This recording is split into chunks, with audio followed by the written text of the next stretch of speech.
آج کا ہمارا موضوع PP89 اور NA97 کا حلقہ ہے کہ ان دو حلقوں میں کیا پلاننگ چل رہی ہے اور کچھ لوگ اندرون خانہ کس چیز کی پلاننگ کر رہے ہیں۔ تو پہلے بات کرتے ہیں PP89 کی۔ PP89 میں کچھ لوگوں کی خواہش جو ہے اور کچھ لوگ اس سلسلے میں اندرون خانہ کام بھی کر رہے ہیں کہ امیر محمد خان حسن خیلی صاحب کا جو اس وقت موجودہ MP ہیں اور اسپیشل اسسٹنٹ ٹو CM ہے کہ ان کا الٹرنیٹو تلاش کیا جائے،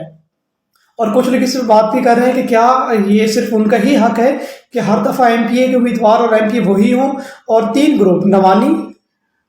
مستی خیل اور خنان خیل صاحب، اور ان تینوں گروپوں کے پاس مضبوط کینڈیڈیٹ صرف ایک ہی ہے اور وہ ہے امیر محمد خان صاحب۔ اور امیر محمد خان نے اس 5 سال میں اپنی پوزیشن بہت بہتر کی ہے، بہت سے انہوں نے کام کروائے ہیں جس کی وجہ سے وہ اب ناقابل شکست تصور کیے جا رہے ہیں۔ تو ان کے اس چیز کو ختم کرنے کے لیے، ان کی اس منوپلی کو ختم کرنے کے لیے کچھ لوگ اندرون خانہ کوشش کر رہے ہیں کہ اس میں جو ہے ان کے متبادل ایک مضبوط کینڈیڈیٹ لایا جائے۔ تو اس سلسلے میں وہ کہاں تک کامیاب ہوتے ہیں کہاں تک نہیں ہوتے، لیکن ان کے نزدیک کچھ آپشنز ہیں جن آپشنز پہ کام کر رہے ہیں۔ ان میں ایک آپشن تو جو ہے وہ تحصیل کورٹ کی ایک شخصیت ہے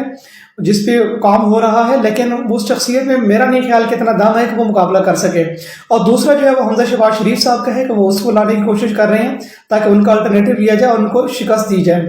تو کچھ لوگ اندرون خانہ کچھ کوشش بھی کر رہے ہیں، اب دیکھیں وہ کہاں تک کامیاب ہوتے ہیں کہاں تک نہیں ہوتے۔ دوسرا جو ہے وہ ان کی جو کوشش چل رہی ہے وہ NA97 پہ ہے۔ کچھ لوگ یہ پلان کر رہے ہیں اور اب باتیں بھی ہو رہی ہیں کہ NA97 پہ صرف 2 امیدوار ہوتے ہیں، ثناء اللہ خان مستی خیل اور عبدالمجید خان خنان خیل صاحب۔ تو اب ان کی خواہش ہے اور ان کی کوشش ہے کہ ایک تیسرے امیدوار کو لایا جائے کہ ان 2 امیدواروں سے عوام ان دونوں کو دیکھ کے اب اکتا چکی ہے اور وہ کوئی نئی چیز مانگ رہے ہیں، تو اس لیے جو ہے سمجھ لیں کہ عوام تبدیلی مانگ رہی ہے۔ تو اب اس پہ کام ہو رہا ہے کہ کسی تیسرے کینڈیڈیٹ کو اس حلقے میں لایا جائے، اور وہ تیسرا کینڈیڈیٹ کون ہوتا ہے کیا نہیں ہوتا اس پہ بھی کام جاری ہے۔ لیکن کیونکہ یہ خبر جو مجھے ملی ہے وہ آف دی ریکارڈ مجھے ملی ہے اور انہوں نے یہی کہا ہے کہ ابھی اس کو شو نہیں کرنا، لیکن اس وقت تک میں یقین سے کہہ سکتا ہوں کہ ان 2 امیدواروں کے علاوہ ایک تیسرے امیدوار پہ کام کیا جا رہا ہے اور ایک ماحول بنایا جا رہا ہے کہ عوام جو ہے وہ خود ڈیمانڈ کرے کہ ایک تیسرے کینڈیڈیٹ کو لایا جائے۔ کیا ان 2 امیدواروں کا ہی حق ہے کہ وہی ایک دفعہ وہ ہے اور دوسری دفعہ وہ ہے، یا تیسرا کینڈیڈیٹ کو بھی آزمانا چاہیے؟ تو اب عوام جو ہے ان کا بھی یہی رجحان بن رہا ہے اور کچھ لوگ کوشش بھی کر رہے ہیں کہ اس حلقے میں ایک تیسرے کینڈیڈیٹ کو لایا جائے۔ اب وہ اس میں کہاں تک کامیاب ہوتے ہیں کہاں تک نہیں ہوتے تو یہ تو وقت ہی بتائے گا،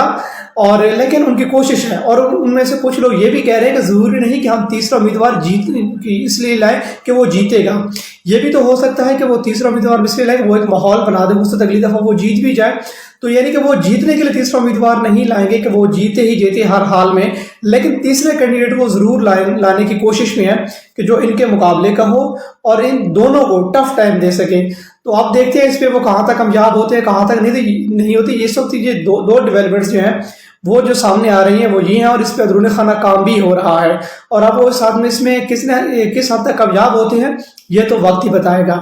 اپنا فیڈ بیک ضرور دیجیے گا۔ اللہ حافظ۔